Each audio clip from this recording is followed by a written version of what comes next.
Our next speaker will be Commissioner Marshall Fisher with the Mississippi Department of Public Safety. Commissioner. Thank you, Mike, Chad. You heard Mike say it earlier, prevention, protection, and prosecution.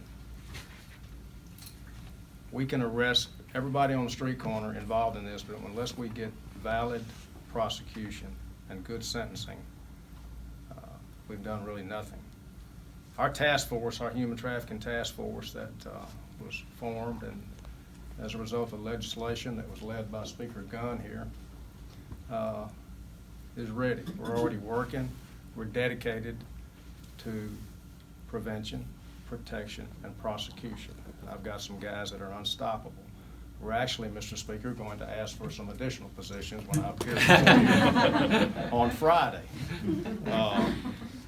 As a father and a grandfather of some very young children, I haven't. It's unimaginable what it must feel like for someone who has had a victim of these circumstances. As recently as Labor Day weekend, we had a trooper. As a result of his training by some of the people standing behind you, was able to rescue a 15-year-old girl who was a runaway from another state.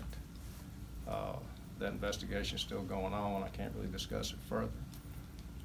I grew up in federal task forces. I'm a retired Fed. This is an unstoppable program. When you put people together with a common goal and credit becomes a four-letter word for them, I've never seen it fail, not one time.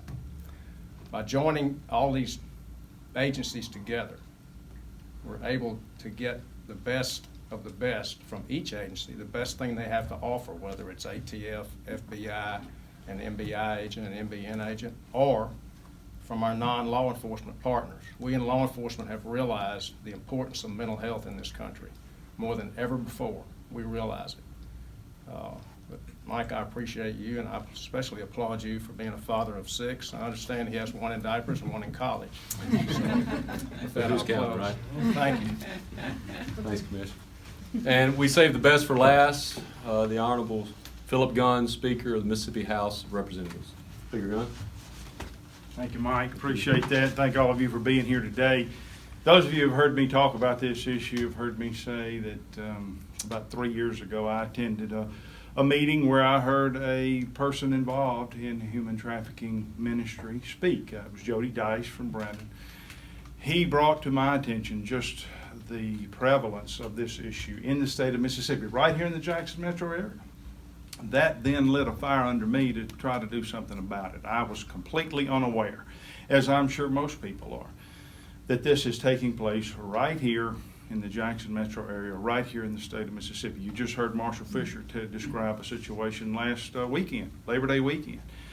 I've been told of a situation about 6 months ago where a highway patrolman stopped a car and rescued a girl, which led to the discovery of a ring where another 10 or 12 girls were rescued. I'm aware of a situation in Hattiesburg within the last few months where a young lady was rescued. And we could go on and on telling you story after story of people who are caught up in this scourge on our society. That led us in the legislature to get fired up about the issue, and we held a human trafficking summit about a year ago. Out of that, we passed some legislation, brought forward some legislation, and this last session we passed House Bill 571, which has been hailed as model legislation. There's an organization we worked with called Shared Hope International. We also worked with the Center for Violence Prevention, which Mike referenced earlier, Sandy Middleton's group, to help craft this piece of legislation that would bring about a way for law enforcement and for the citizens of this state to fight this issue. We're very proud of that piece of legislation. Shared Hope International has proclaimed it as model legislation, which they are now marketing across the country and trying to get other states to pass similar legislation. It takes, however, a group like this coming together. This has got to be a joint effort between state and federal, private, non-private, people who have interest in saving lives coming together to do something about it.